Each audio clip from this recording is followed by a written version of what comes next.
I didn't flinch when he said it. The smell of charred meat hung heavy in the air, beer bottles clinking as everyone laughed at the punchline. Except, the punchline was me.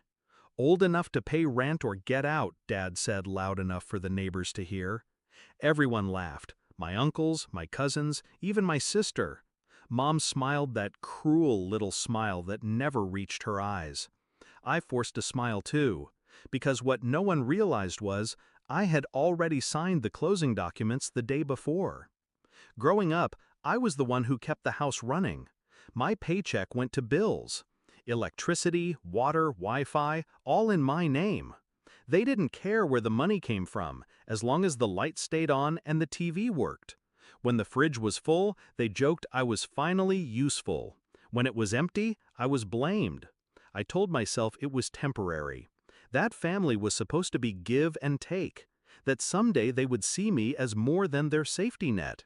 But the truth had been staring at me for years. They didn't want me. They wanted what I provided. The BBQ sealed it. The way they laughed told me everything I needed to know. That night, I went to my room and stared at the stacks of envelopes with my name on them. Utility bills, credit card receipts, rent agreements, all paid by me.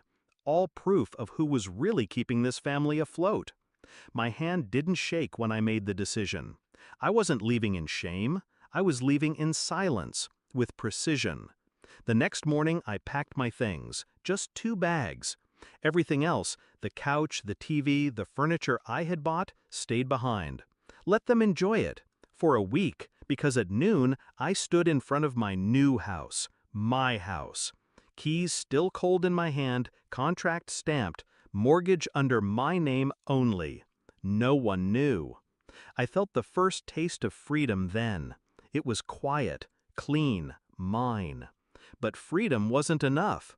Justice was still waiting. That afternoon, I made the calls. Power company, water supply, internet provider. Every account was linked to me.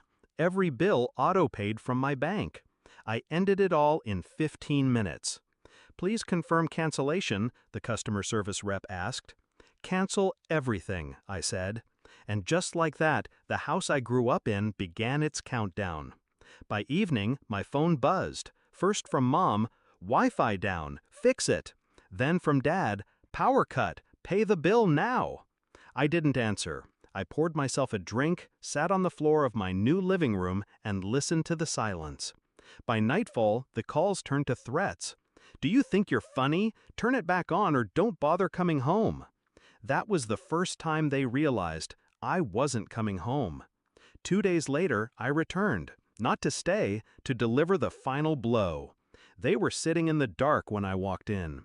Candles flickered on the dining table. My sister was whining about missing her shows.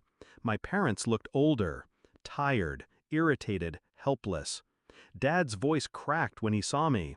Where the hell have you been? Fix this! I set the new keys on the table. The sound was sharp, deliberate. I won't be paying the bills anymore, I said calmly. The words hung in the air. Mom's face drained of color. Dad opened his mouth, then closed it. My sister laughed nervously, waiting for the punchline that never came. I moved out, I added. Everything's in my name. Power, water, Wi-Fi. You'll need to set up your own accounts now. Silence. I watched realization dawn on them, slow and brutal. Dad's eyes flickered with something I hadn't seen before. Fear. Mom clenched her jaw.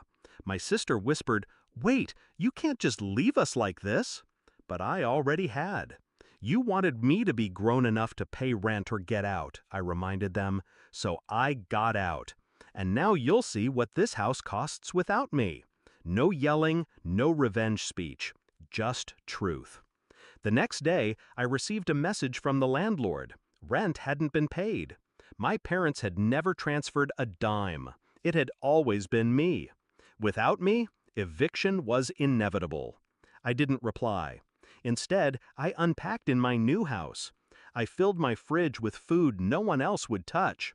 I set my own Wi-Fi password. I turned on every light just because I could. It wasn't about punishment anymore. It was about freedom. about finally cutting the chain. Weeks later, my sister texted me from a borrowed phone.